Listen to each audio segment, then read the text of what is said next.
What did you do? You just have to trust me.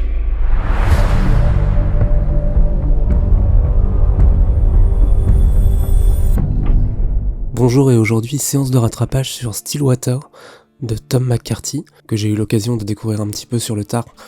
Il est sorti je crois le 22 septembre dernier. C'est un film réalisé par Tom McCarthy, donc, qui avait réalisé Spotlight notamment, et qui avait obtenu un grand succès d'estime et un grand succès public. Là il revient avec ce sujet totalement différent, qui est scénarisé par Thomas Bidegain, Noé Debré et lui-même. On retrouve des thématiques un petit peu proches de ce qu'avait pu écrire Thomas Bidegain par le passé, que ce soit dans son travail avec Jacques Audiard notamment, ou sur son propre film Les Cowboys. On retrouve ces personnages cabossés, en quête de quelque chose d'inatteignable au final, et qui touche par cet aveuglement qui est le leur. Le film raconte l'histoire de Bill Baker, qui est un pur américain de l'Oklahoma, et qui a un passé un petit peu trouble. On sait qu'il y a eu quelques violences par le passé, qu'il a été et qu'il a fait un peu de prison. On comprend au début du film que sa fille est emprisonnée à Marseille, à la prison des Baumettes, pour une accusation de meurtre qu'elle aurait commis. Et lui, il va se battre sur la base de rumeurs, de témoignages. Il va vouloir prouver l'innocence de sa fille à tout prix. On comprend au fur et à mesure qu'en fait, il veut surtout se racheter du père qu'il a pu être auprès d'elle. Et de fil en aiguille, il va se faire aider par une Française qui est interprétée par Camille Cottin, qui s'appelle Virginie, avec qui il va nouer en fait une relation. Ça va devenir sa colocataire. Il va avoir une relation paternelle également avec la fille de Virginie, Maya. Et voilà, en fait, il va se recréer une vie. Il va quelque part se faire une deuxième chance avec cette seconde famille de substitution.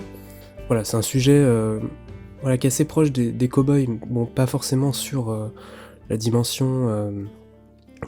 pas sur la dimension de radicalisation comme il pouvait y avoir sur le film avec François Damiens, mais en tout cas l'histoire d'un père qui est prêt à tout pour retrouver sa fille et se retrouver lui-même. Quitte à aller dans l'impasse, quitte à aller vraiment au fond de ce qui est légal, voilà. Donc moi c'est un film qui m'a beaucoup touché parce que j'ai trouvé Matt Damon très émouvant dedans. Il joue quelqu'un de peu de mots en fait, dont on arrive à comprendre très vite les tenants et aboutissants, comment il en est arrivé là, son alcoolisme passé, sa violence enfouie, etc. Donc c'est quelque chose que lui, Matt Damon, arrive à vraiment bien retranscrire. Il joue vraiment l'archétype de l'américain moyen quelque part, un peu trumpiste peut-être, c'est un peu suggéré dans le film. On sent vraiment le côté Amérique profonde quoi, quelque part, qui se confronte avec Marseille, avec la France, et cette incompréhension au départ entre ses propres codes et les codes d'une ville multiculturelle où clairement lui n'a pas du tout de repères. J'ai trouvé que Matt Damon retranscrivait vraiment bien ce truc-là. Alors il est entouré de Camille Cottin qui joue Virginie, donc son contact français avec qui il va beaucoup s'attacher. Habituellement je suis pas forcément toujours convaincu par Camille Cottin. Là j'ai trouvé qu'elle était vraiment très juste, qu'elle apportait vraiment cette fraîcheur au personnage et au film dans l'ensemble. Et elle contrebalance vraiment bien elle joue pas le cliché de la française dans le film américain, quoi. Là elle joue vraiment un rôle consistant, qui existe et qui se justifie par lui-même, quoi. A souligné aussi la prestation de la petite Lilou Siovo, qui joue Maya, qui est incroyable dedans, puisqu'elle tient tête quand même à Matt Damon dans beaucoup de scènes qu'ils partagent tous les deux, de manière vraiment remarquable. Enfin voilà, je sais pas quel âge elle peut avoir dedans, mais voilà, c'est une petite actrice qui est vraiment très prometteuse, parce que elle a un regard, elle a quelque chose qui passe vraiment bien à la caméra, et j'espère qu'on la retrouvera bientôt dans d'autres productions, parce qu'elle envoie vraiment beaucoup d'énergie et d'émotion dans sa prestation. Bon, après il y a un casting franco-américain, surtout français sur la partie à Marseille, mais qui est assez hétéroclite et qui on sent pas le factice en fait, et c'est justement, je vais rebondir là-dessus pour parler de la réalisation de Tom McCarthy. Je trouve qu'il a vraiment cerné, par exemple on a des films français qui traitent de la question de Marseille, on a eu Bac Nord dernièrement, que j'avais chroniqué, que j'avais pas forcément apprécié pour certaines raisons, notamment le cliché qu'il faisait des habitants des quartiers nord, etc.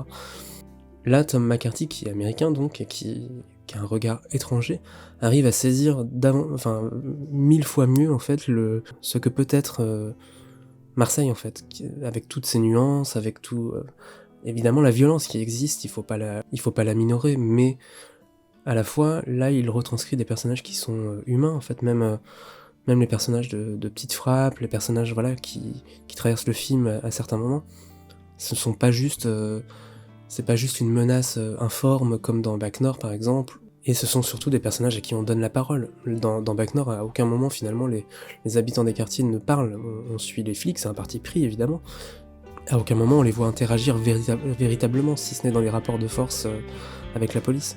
Là, en fait, les personnages discutent, on voit une vie de quartier, on voit quelque chose qui est beaucoup moins cliché en fait que dans ce que pouvait retranscrire Bac Nord, qui est un film français, qui est un film réalisé par un Marseillais en plus. Là, un Américain, Tom McCarthy, du coup, arrive à retranscrire avec beaucoup plus de nuances et de clarté, en fait, ce que peut être Marseille. Et ça m'a vraiment saisi pendant le film, parce que je l'ai vu, du coup, après Bac Nord. Ben, voilà, moi, c'est quelque chose qui m'a beaucoup plus parlé, parce puisqu'en plus, le film ne tourne pas essentiellement autour de la situation géographique, ça tourne surtout autour des barrières sociales, éducatives, culturelles. Donc c'est pas la clé du film non plus, mais quelque part la toile de fond est quand même une toile vachement plus réaliste que ce que pouvait être Bac Nord. Bon, j'arrête le comparatif avec Bac Nord parce que c'est vraiment pas le cœur du film. J'ai trouvé que c'était un film très bien réalisé, j'ai trouvé que c'était un film bien dosé entre émotion, suspense aussi, et où on retrouvait beaucoup d'humanité, on retrouvait beaucoup de...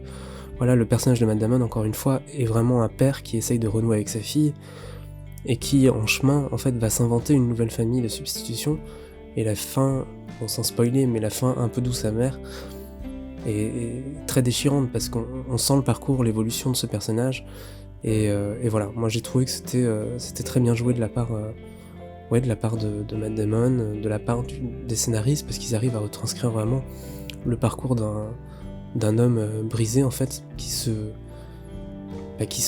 rehausse, qui se réinvente, et voilà.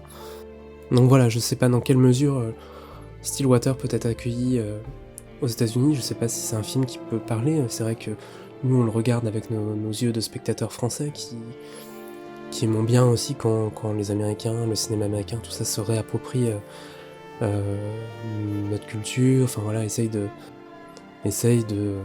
d'investir un peu les lieux que l'on connaît, la langue que l'on connaît, etc. Et du coup, c'est vrai que je sais pas si le film marche ou est-ce qu'il a marché aux États-Unis, j'en sais rien. J'ai trouvé que c'était un film hyper touchant sur le drame personnel en fait de Bill Baker, qui est vraiment un personnage sur lequel on peut s'identifier et vraiment comprendre les motivations, les déceptions, les tourments, voilà. Je vous conseille d'aller le voir tant qu'il est en salle. Évidemment, il faut pas aller le voir comme un Taken, je pense que c'était ni l'idée des scénaristes, ni l'idée du réalisateur, mais le point de départ est un peu similaire, voilà, c'est un père qui veut essayer de sortir sa fille d'une impasse, mais là on est plus sur un registre forcément beaucoup plus dramatique, et qui je crois forme un très bon film, voilà. N'hésitez pas à le laisser en commentaire ce que vous en avez pensé, et n'hésitez pas surtout à vous abonner, ce serait super cool, et je vous donne rendez-vous sur d'autres critiques à venir. Merci beaucoup, ciao.